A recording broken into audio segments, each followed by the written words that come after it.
Good morning, everybody, and welcome to Joy Factor. My name is Sue Peconin, and I have a guest, Fred Keating, today, and we'll just do the land acknowledgement. I come to you from the unceded ancestral territories of the Coast Salish people, in particular the Musqueam, Squamish, and Tsleil-Waututh nations. We are privileged to be settlers on this land.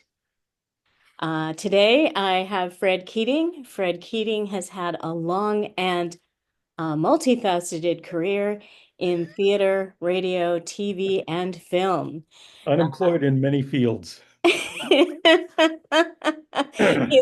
in character roles as a host, motivational speaker, and podcast producer and host.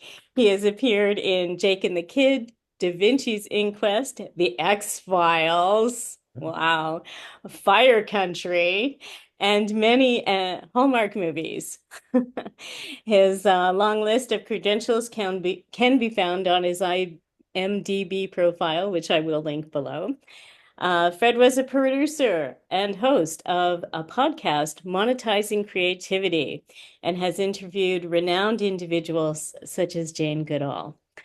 Fred was the founder of Lindisfarne Productions from 1982 to 2022, and has since rebranded himself as Fred Keating Media. Going solo, brother. Okay, dubbed Canada's Massacre of Ceremonies. Fred presided over a variety of annual conferences, award shows, and specialty charity events. I met Fred while on the organizing committee of the Cold Climate Construction Conference in Edmonton, Alberta. Today, I talked to Fred about what he's up to now and his role as a lived experience partner with the BC Alzheimer's Society. Welcome, Fred. Thank you so much. Thank you so much. Of course. That's quite a list. Well, As soon as this podcast is over, I'm unemployed again. Realize that, don't you? that's all right. Join the ranks. Yeah.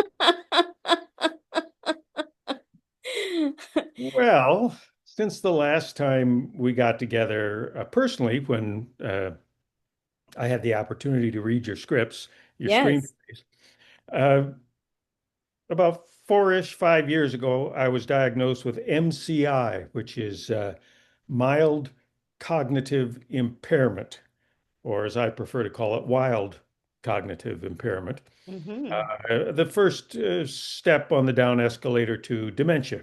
Hmm. And so, safe to say, that's been a bit of a preoccupation for me. Over the ensuing years, I've had incredible support from my wife, Rosie, who's an incredible partner and caregiver, and my two adult children. Um, as well as the Alzheimer's Society of British Columbia. Their support and training programs and group sessions has been an invaluable source of education and support for me individually. The most challenging part of the process is, I think, anybody in this community will fess up to is, and so will the society, is the acceptance of the diagnosis. Mm. It's a critical a point in time for the staff who are trying to afford the time and energy that they may with clients, with family members, the caregivers, whether they be family members or friends or partners whose partners have died and are on their own and have, by some extension, a community at senior citizens' homes or community organizations. Hmm. So while it's not the way I imagined spending my last 20 odd years, uh, it has been quite a wonderful experience. Um, as the list of things you just read off, Suze, uh,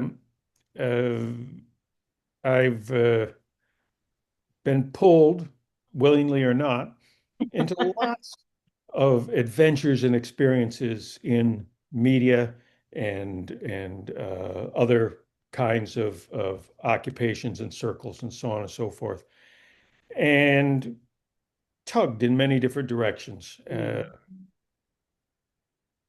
But interestingly enough, for me, um, this has actually, after 75, well, maybe 55 years of a rather eclectic career, uh, actually, I have to say that I think now doing a fair amount of work for the society and hosting some of the webinars, Mhm. making live presentations at educational institutions and certain corporate gatherings, I have to say now, I think I finally um, committed myself to a purpose in life Hmm. that didn't really exist before. I was the traditional, four horses galloping off in all directions, so to speak. And it showed, and sometimes in my health, and sometimes in my I don't know, in my public presentation, the way I tried to do a good job for my clients and Mm. whatever the job happened to be. Um, so really, I don't have a lot to complain about. As the society says, and I fully agree, I may have the diagnosis, but it's my family who are living with the disease. Mm. And that creates all kinds of uh, challenges, adventures, good, bad, indifferent, ugly. There is a certain profound sense of loss that I share with a lot of people who have the diagnosis that they aren't the person they used to be, Mm. the father, the son, the uncle. Yeah. Uh, and so they suffer a certain amount of loss, Hmm. as does the patient himself or herself. Hmm. But it's painless. All in all, honestly, gosh, it's been a learning experience. And Hmm. I've made so many friends professionally and personally. It is a wonderful community to be a part of. If you sit into one of these sessions, these therapy sessions, just a sharing thing, immediately you're sitting with another 8, 9, 12 people. We all have something in common. The Hmm. same thing has brought us to the table, and it's we get it. We get each other, and we tell those stories, and we laugh about them, and um, it's terrific. I would not have dreamed it would be as personally fulfilling as it's become. Uh, Mm. so I got no kick. I got no kick. Well, I'm just so pleased that you took these lemons that were handed to you and are making lemonade and sharing your experience because I know my mother also had dementia. We lost her in 2023. Uh, And but everybody was, oh my goodness. And I said, well, we've been mourning her for a long time because she just wasn't the person that yeah, we had known. yeah. But we did see some minor shifts, and there were times when we could like share these laughing and loving moments that, and when I was in healthcare and in elder care, we would call them sparks of joy. Nice. Yeah. I So, had a good teacher. My mother spent the last 17 years of her life on that down escalator, and provided me, I didn't know it at the time, with Mm-hmm. incredibly valuable lessons and information.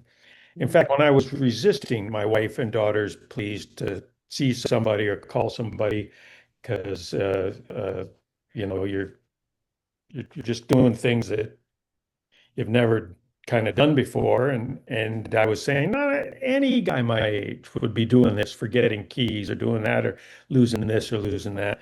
It finally got to a point uh, where my wife said to me, you know, when we actually thought there was a problem, Fred, was when you started to do things that your mother did on her decline. And I said, well, what do you mean? Well, you're so darn eager to get your chicken noodle soup for lunch. You take the pot right off the stove, and sometimes you eat out of the pot, and the burner's still on, you know. And by the way, remember the time your mother paid the Visa bill 3 times in 1 month? I said, Mm-hmm. yeah, you know, it took us a lot of time to get that money back. And she said, yes, well, congratulations, you beat your mother. You paid our Visa bill last month 4 times. Here are the return checks. Once a week. Oh, I have to pay the Visa bill. That landed like a Wow. stone. And it was like, oh my God, Yeah. there must be something to this. That was when the penny dropped for me. Mm. Oh my God, I have become my mother, and yet, and so it took me the last one to jump on the train, but the family had been noticing the commonality as I repeated the kinds of things that my mother did or said. Hmm. What are you going to do?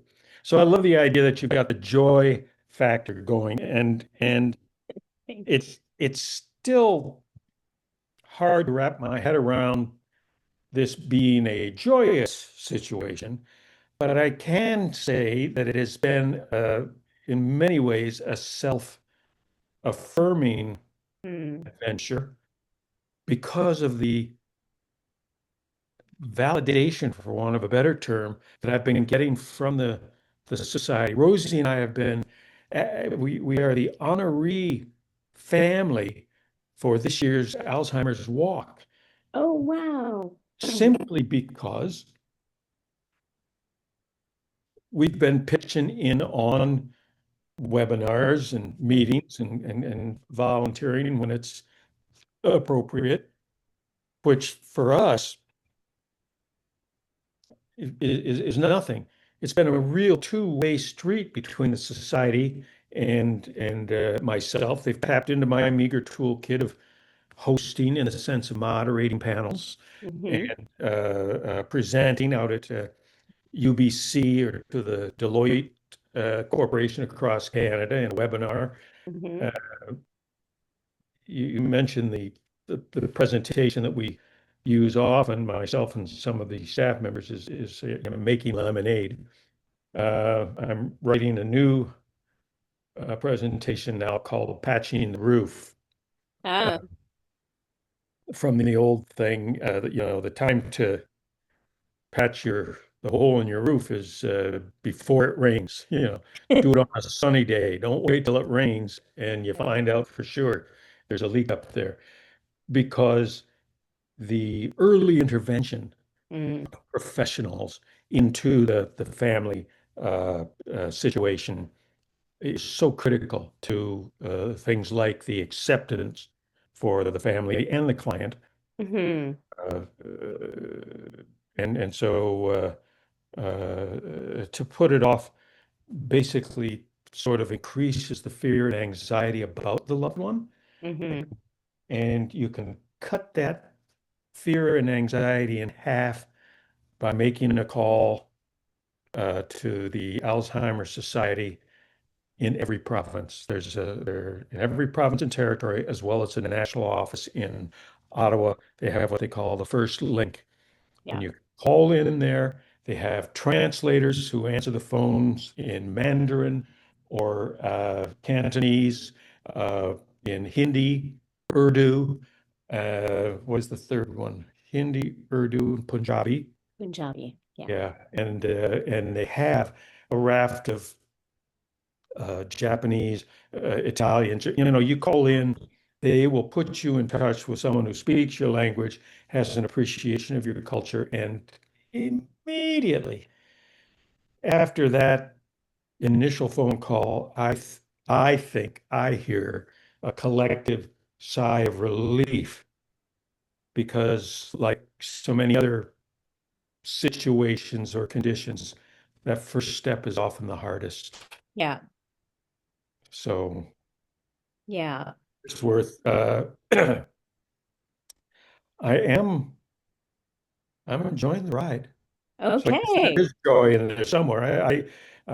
Joy is was not my first reaction. I must admit.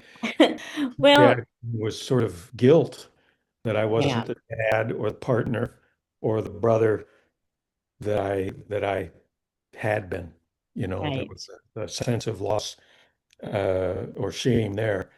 Yeah. But I've been remarkably supported by my wife and my son and daughter, and all my sisters, all my siblings and Mm. cousins. That's why I don't know if you've seen it on Facebook or not. They did an article on me that opens by saying, Fred Keating says I got dementia, and I don't care who knows it. Yeah. You know, Well, so that in and of itself is a service. And I think my purpose of Joy Factor is to understand that to be joyful, we need to also understand what it is to be sad or sorrowful and the full spectrum of human emotion and how we move through all of that to understand where our joy resides. terrible. Honestly, I can remember, well, twice really. When my parents passed away, uh, for years I had worry because we moved away from the eastern states out to Canada here, and really saw very little of our family, perhaps annually over the years. And I always had three big questions about my folks and their health, and it was like, um, when are they going to die? Mm, How are they going to die? mm, And how am I going to react to that? mm, And when first my dad passed away, and some 25 years later, my mother,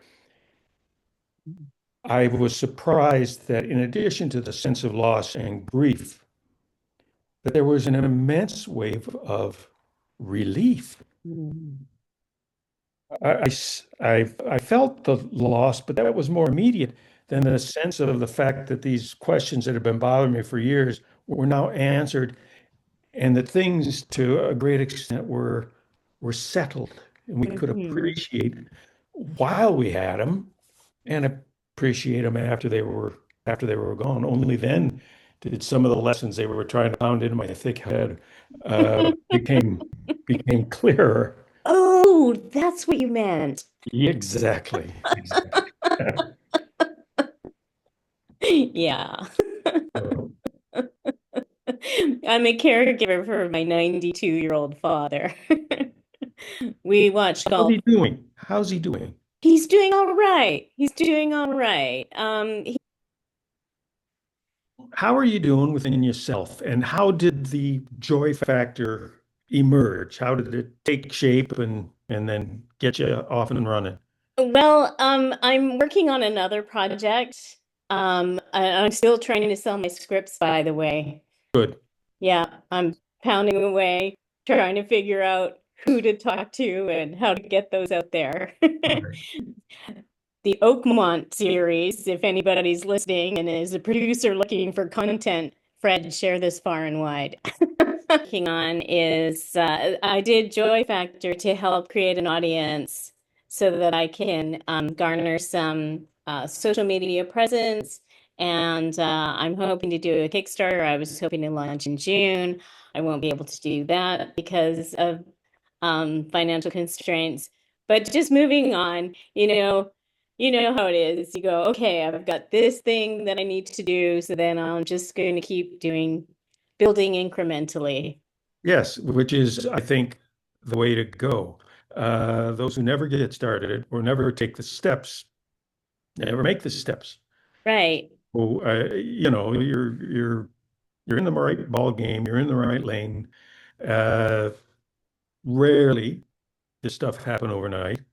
And when it does, sometimes it's easy for folks to get too much at one time and burn out a bit, or Mhm. just question whether or not all the work you put in was worth it. But if you enjoy what you do, you never work a day in your life, right?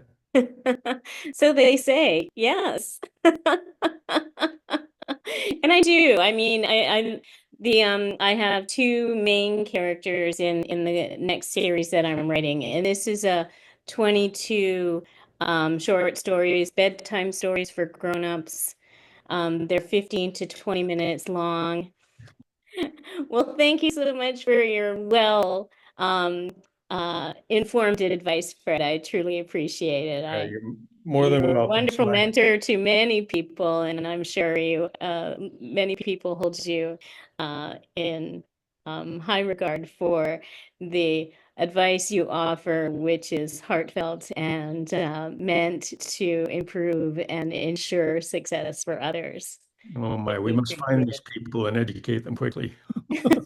Thanks Thanks so very much. much. Of course. Thank you, Fred. You Thank, bet. I'll be in touch soon Great. to tell All you, the to best, let Sue. you know I've sold my scripts. Dynamite. Add a girl. All right. Take care. Take Thanks so care. much. Okay. Bye. Bye-bye.